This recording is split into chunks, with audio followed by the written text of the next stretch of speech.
Hello friends, welcome to our channel Utkal study +3। आज आम आलोचना करवा +3 first year first semester ACC1 जहाँ को आम कहूँ EVS गोटे लंग क्वेश्चन विषय आलोचना करवा। यह मुख्यतः परीक्षा रे आसी था कौन ना जल प्रदूषण बा वाटर पोल्यूशन। जदि भिडियोटी भल लगे ताले लाइक कमेंट एंड शेयर करने जमा भूलें नहीं। तो चलो स्टार्ट करवा। जलर अन्य नाम जीवन। आम तो जाचु जलर अन्य नाम कौन ना जीवन। जल जदि नथिले आमे बंचिबा नहीं।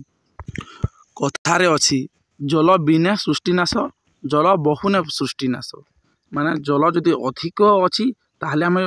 भासिकी मरी जावा और जे जल टोटाली नहीं ताहले मध्य आमे मरी जावा। देखो जीव जगत पई एकांत जल आवश्यक। जल कौन ना यही आम जिते जीव जगत अच्छा जिते जीव गुड़िक अच्छा समस्ते पानी पीउछंती। यदि पानी पीवा नहीं ताहले आमे मरी जावा। पृथ्वी मिलुवा प्राकृतिक संपद मध्य यार परिमाण सर्वाधिक कहार ना जलर। मात्र जीवजंतु वृक्षलता कृषि कलकारखाना इत्यादि व्यवहृत होता मधुर जलर परिमाण खूब कम। मात्र देख महासागर इत्यादि प्रचुर लुणी और कृषि जल कारखाना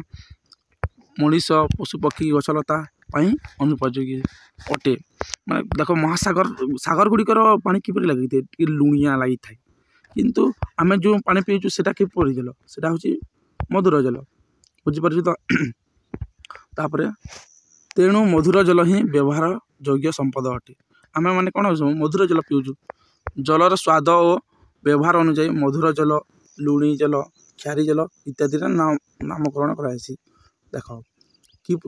जल तीन प्रकार गोटे अच्छे मधुर जल गोटे अच्छे लुणी जल और गोटे अच्छे क्षारीय जल।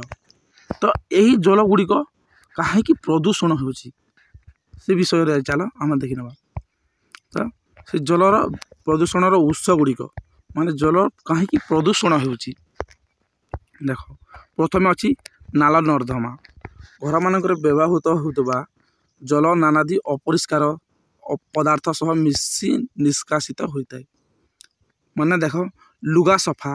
बासन मजा घर सफा रोसई इत्यादि व्यवहृत होता जल साबुन डिटर्जेंट सोडा और अन्य जैविक और अजैविक उपादान गुड़ी को नहीं बाहर को जाए। देख आम मैंने कौन करुचु ना देख घरे बासन माजुचु लुगा सफा करुचु से सबूर पानी माने केउठा को जाउची ताहा जाइकी नदी पोखरी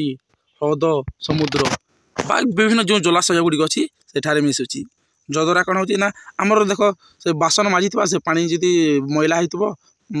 सफा नथिबो सेटा जाइकी नदी रे मिसिबो से नदी रे जदि आम गाधोइबा किबा से पानी व्यवहार करबा ताहले कौन हबो ना आम रोगाक्रास्त रे पड़िबा। बुझिपार तो ये बासन मजा घर सफा करा पानी जदि जेहेतु नदी ह्रद समुद्र रे जाइकी मिशुची से द्वारा कौन होची ना जलटा प्रदूषण होची। यह क्रमे बीजाणु मनकर ग्रंथाघर पलटि जाए माने सेठारे अधिक बीजाणु था क्योंठारे देख जेहेतु मैला पानी माने जाइकी गोटे पोखरी रे रहूची कि गोटे नदी ह्रद रे रहूची सेठारे कौन होची ना बीजाणु मनकर ग्रंथाघर माने सेठारे पूरा बीजाणु बहुत मात्रा रे अधिक रही जाउछंती। बुझिपार तो सहर मानकर पाइखाना ओ घर बाहर मैला जल भूतल नाल द्वारा जाई विभिन्न जलाशय सहित मिसी थाए एपरी भाव में जलाशय प्रदूषित होता है।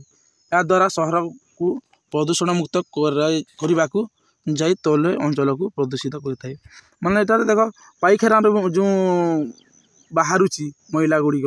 सेटा माने सब कौन कहते ना सहर गुड़िक सब जाकि पानी रे से नाल रे छाड़ी देउछंती जो द्वारा कौन होउची पानीटा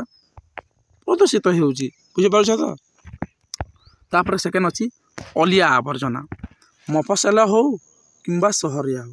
माने से गाँव रे हो किंबा सहर रे हो अलिया आवर्जना को जलशय फिकिबा लोक मानकर साधारण अभ्यास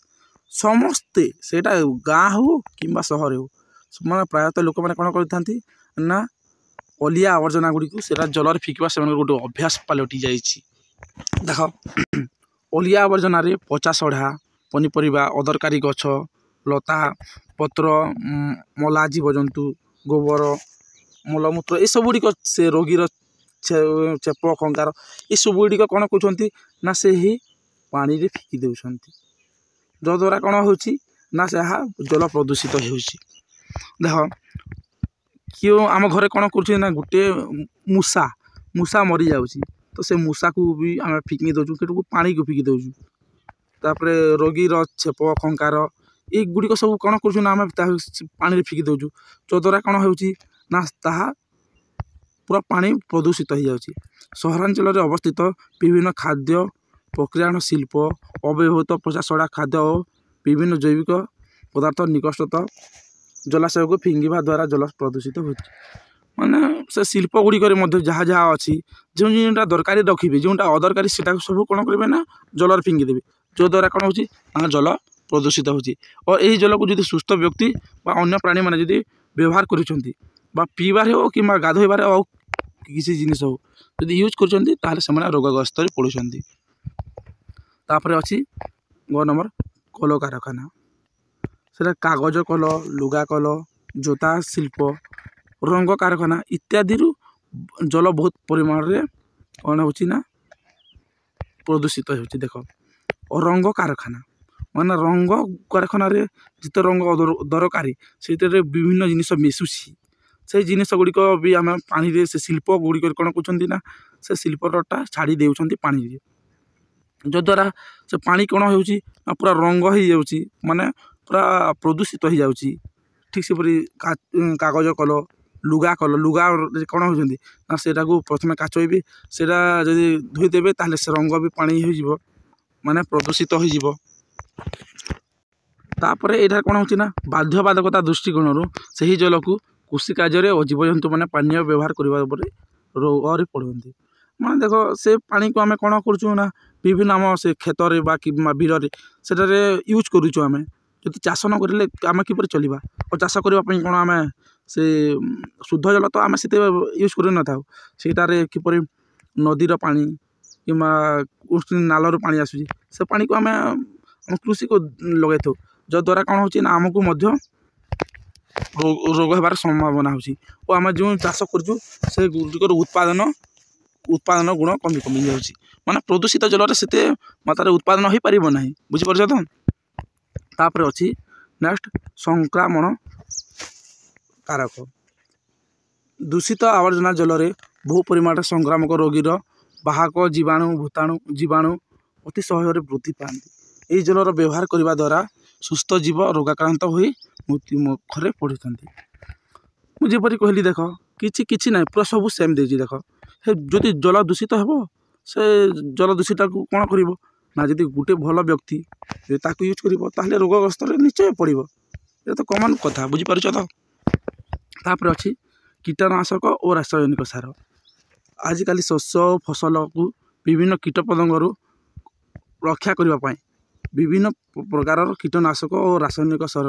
व्यवहार करा जाउछि बुझीपार तो। देख आजिकल जो आमर चाष कर चाष बहुत गुड़िए पोक लगी जाती से पोकरू आम से पोक किपर न लगे से आम कौन करूँ विभिन्न प्रकार रासायनिक सार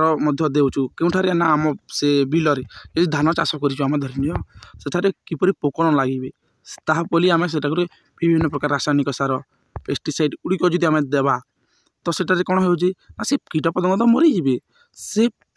औषधटा जाकि पानी रे से पानी रे मिसुची और से पानीटा जाकि जिते बन्या जल भाषा सहित नदी ह्रद पुष्कणी ये गुड़िक जिते मिसुची से कौन हो पूरा जल भी से विषाक्त हो जाउची जद्वारा आम सेठारे यदि गाधोइबा विभिन्न प्रकार रासायनिक सार सेठारे दिया तो आम कौन हम ना रोगग्रस्त पड़ा। तापर अच्छी कृषिजात आवर्जना फसल आमदानी पर अदरकारी उद्भिद अंश गुड़ी को सेठारे पची सड़ी जल को दूषित करें पानी रे नड़िया कता नलिता बाउंश आदि कष कराइबा द्वारा जल दूषित हो दुर्गंध सृष्टि करें। यही दूषित जलर व्यवहार द्वारा मनुष्य समेत विभिन्न प्राणी रोग रे पड़ी था। देख आम धान चाष करुँ धान चाष करुँ कौन हो ना से धान जिते काटू आम पूरा तलरू आम काटी न था टिके टिके रही थाए सेटा कौन हो पची सड़ी पानी रे से मिसी जाऊँगी जद्वारा कौन हो ना ताहा आमको रोगग्रस्त करुँच कि देख नड़िया कथा हो आम फिंगी दौचु नलिता नलिता कौन करती ना से पानी में बुड़े रखती जद्वारा से पट बाहरी थाए से जोट बोली आम जहाँ कही था तो सेटा कौन हो से पानी में बुड़े जितेले रखीचु ताहा प्रदूषित हो पानी जद्वारा आम रोगर शिकार हो बुझीपार तो तापर अच्छी जा पटु पटु माटी तुम जाच वर्षा जल बन्या जल आदि द्वारा कौन हो मृत्तिकार उपर स्तर जो आम उपर स्तर कारण ताको कौन कह जाए ना पटु माटी जितेले वर्षा जल होले उपर जो अंश अच्छे आम माटीर सब अंश गुड़िक नाइकी पूरा सब जलाशय प्रवेश कर दिए मतलब जिते जिनिस मैला मूली थी सब काच कुचा और जहाँ किसी अच्छी सब नहीं जलाशय मिसईदेव किए ना से बन्याटा तो जो द्वारा कौन हो सेठारे जल प्रदूषित होची अदरकारी जिनिस माने भी सेठारे मिसी जाउची पानी जो द्वारा लोक माने रोगग्रस्त हो पड़ुं ठीक बोली भाव में देखिए देख तापर ये देखना मामा जल प्रदूषण प्रभाव पड़े कौन कौन रोचे देख जल प्रदूषण प्रभाव कौन रोचे ना जदि जो प्रदूषित हो पानी दूषित हो जाए तार वर्ण बोले रंग चेंज हो गंध गंध भी गोटे अलग प्रकार सेंट आसी था स्वादर परिवर्तन हो जाए गृह और कृषि कार्य अनुपयुक्त होता है माने से आम गृह यूज कर से पानी को प्रदूषित पानी को थोड़े ना आम पीवा कि गृह माने कृषि कार्य से यूज कर तापर देख हे जल गुड़ी को से दूषित जल गुड़ी को वंश वृद्धि करने जीव जंतु मैंने जब पीबे ताले से कौन होती ना मृत्युर शिकार होती और जो पोखरी से दूषित पानी अच्छी सेठारे कौन कौन रोचंती ना माछ कंकड़ा चिंगुड़ी युड़िक बढ़ुंट छोट बड़ होती से दूषित पानी रे जदि से दूषित पानी से बढ़ुंट से जीव गुड़ी आम जब खाइबा ताले मनुष्य मैंने आम रोगग्रस्त पड़ा और यही प्रदूषित जल द्वारा संक्रामक रोग होता है माने गोटे रोगी आ गोटे रोग को डेंगी थाए मैंने बुझीपारे तो आज आम कौन पढ़ले ना आज आम पढ़ले जल प्रदूषण विषय जदि वीडियो भल लगी ताहले लाइक कमेंट एंड शेयर करने जमा भूलिए ना और चैनल को निश्चय सब्सक्राइब करेंगे और टेलीग्राम में जॉइन होना तो ताहले जाकि डिस्क्रिप्शन बॉक्स रे लिंक अच्छी जाकि प्रथम जॉइन होने नेक्स्ट वीडियो आम आ कुछ विषय पढ़ा से पर्यंत रोची धन्यवाद।